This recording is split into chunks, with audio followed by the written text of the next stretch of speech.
హైదరాబాద్ లో మరో pre launch scam బయటపడింది. 400 మందికి పైగా బాధితులు లక్షల్లో పెట్టుబడులు పెట్టారు. 5 ఏళ్లు గడుస్తున్నా అసలు ఆ ప్రాజెక్ట్ ముందుకే కదలలేదు. ప్రాజెక్ట్ నుండి భారతీ బిల్డర్స్ తప్పుకుంది. ప్రాజెక్ట్ హవాలా నిందితుడికి అమ్మేశారు బిల్డర్స్. ఇప్పటికే భారతీ బిల్డర్స్ పై పలు కేసులు నమోదయ్యాయి. ల్యాండ్ దగ్గరకు వెళితే బాధితులను బెదిరిస్తూ ఉన్నాడు హవాలా నిందితుడు సునీల్ అహూజా. ఈ విషయానికి సంబంధించిన కంప్లీట్ డీటెయిల్స్ మా ప్రిన్సిపల్ కరెస్పాండెంట్ ప్రణీత అందిస్తారు. ప్రీ లాంచ్ ఆఫర్ల పేరుతో ఇటీవల అనేక కంపెనీలు బాధితులను మోసం చేసినటువంటి దాఖలు చూస్తూనే ఉన్నాము. తాజాగా మరొక రియల్ ఎస్టేట్ సంస్థ శ్రీ భారతీ బిల్డర్స్కి సంబంధించినటువంటి సంస్థ ఇదే రీతిలో బాధితులను మోసం చేసింది. దీని వెనకాల ఉన్నటువంటి సునీల్ అహూజాతో పాటు భారతీ బిల్డర్స్కి సంబంధించినటువంటి నిర్వాహకులను శిక్షించాల్సిందిగా వీళ్ళు కోరుతున్నారు. ఒక్కొక్కరు కూడా దాదాపు లక్షల రూపాయలు ఇందులో పెట్టుబడులు పెట్టామంటున్నారు. సో బాధితులు మన దగ్గర ఉన్నారు, ఒకసారి వీరితో మాట్లాడే ప్రయత్నం చేద్దాం. మేడం, 2021లో ఒక ఏజెంట్ ద్వారా కొంపల్లిలో భారతీ బిల్డర్స్ అనే మంచి బిల్డర్ అని చెప్పి మాతో అక్కడ ఫ్రీలాన్స్లో ఫ్లాట్ కొంటే మీకు ఇప్పుడైతే కొంచెం తక్కువ ధరకు వస్తుంది, ఇది చాలా మంచి ఏరియా అని చెప్తే మేము కట్టాను మేడం. నేను 43 lakhs పే చేశాను.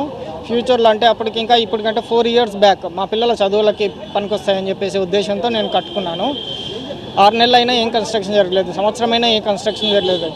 ఒకసారి ఏం జరుగుతుందో అసలు అక్కడ యాక్టివిటీ జరుగుతుందా లేదా అని వెళ్ళి చూస్తే అక్కడ this land belongs to Sunil Kumar Ahuja అని బోర్డు పెట్టారండి. భారతీ బిల్డర్స్ కాదు, ఇది సునీల్ కుమార్ అహూజా అది అని. వెంటనే మేము వాళ్ళ ఆఫీస్కి వెళ్ళి కనుక్కోవడం జరిగింది. అంటే అక్కడ చాలామంది బాధితులు వచ్చారు. అప్పటికే చెప్పింది ఏంటంటే అతను ఏం లేదండి, మేము వాళ్ళ దగ్గర అప్పు తీసుకున్నాము, అప్పు కూడా మ్యాక్సిమం కట్టేశాము, అయిపోయింది, తను మాకు రిటర్న్ చేసేస్తున్నాడు ల్యాండ్.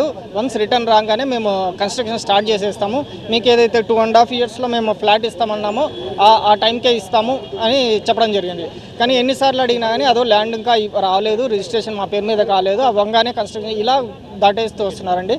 లాస్ట్కి వాళ్ళ మీద కేసు ఎకనామిక్ అఫెన్సెస్ వింగ్లో కేసు అయింది.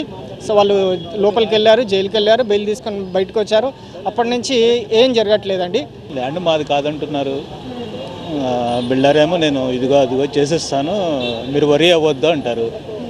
కానీ ఏమో ఆయన పేరు మీద లేదు, ల్యాండ్ ఆహూజా పేరు మీద ఉంది. వాళ్ళేమో ఇవ్వటానికి విల్లింగ్ లేరు. సో మాకేం చేయాలో మాకే తెలియట్లేదు. అవుతుందంటారు, న్యాయం కావాలని కోరుకుంటున్నారు. ఈ అహూజా వీళ్ళు ఎక్కడుంటారు అసలు? వాళ్ళ మీద ఏమైనా కంప్లైంట్ చేశారా? కంప్లైంట్ చేయడానికి ఏమన్నా మేడం, ప్రస్తుతానికి అహూజా ఎక్కడ ఉంటాడో మాకు తెలియదు కరెక్ట్గా ఏంటి. ఆయన అయితే మాకు లైన్లోకి ఎప్పుడు రాలేదు. ఓన్లీ వచ్చేసి శివరామకృష్ణ ఒకడే. శివరామకృష్ణ అయితే మాకు చెప్పడం ఏంటి, చేస్తాం అంటున్నాడు, అదే చెప్తున్నాడు, అంతకుమించి ఏం చెప్పట్లేదు. ఇది సునీల్ అహూజా వీళ్ళ మీద ఏమైనా కోర్ట్స్కి వెళ్తున్నారా మీరు? మేము ఆల్రెడీ CCSలో కంప్లైంట్ చేశాము. బట్ పోలీసు వాళ్ళు కూడా వీఆర్ ట్రయింగ్ అంటున్నారు. అంటే 1 year అవుతుంది మేము కంప్లైంట్ చేసి, అది ఇంకా ముందు పోతలేదు. ఎంక్వైరీ చేస్తే సునీల్ అహూజా ఆపుతున్నారని తెలుస్తుంది. అంటే ఆయన దగ్గర చాలా డబ్బులు ఉన్నాయి కాబట్టి ఆయన అంటే ఎంత ట్రై చేస్తున్నా ఆపడానికి. ఒక్కొక్కరు 10-15 లక్షలకు పైబడే ఇందులో ఇన్వెస్ట్ చేసినటువంటి పరిస్థితి. పోలీసులైనా సరే తమకు న్యాయం చేయాల్సిందిగా బాధితులు డిమాండ్ చేస్తున్నారు. విడుదల శ్రీనివాస్తో CCS నుండి ప్రణీత, TV9.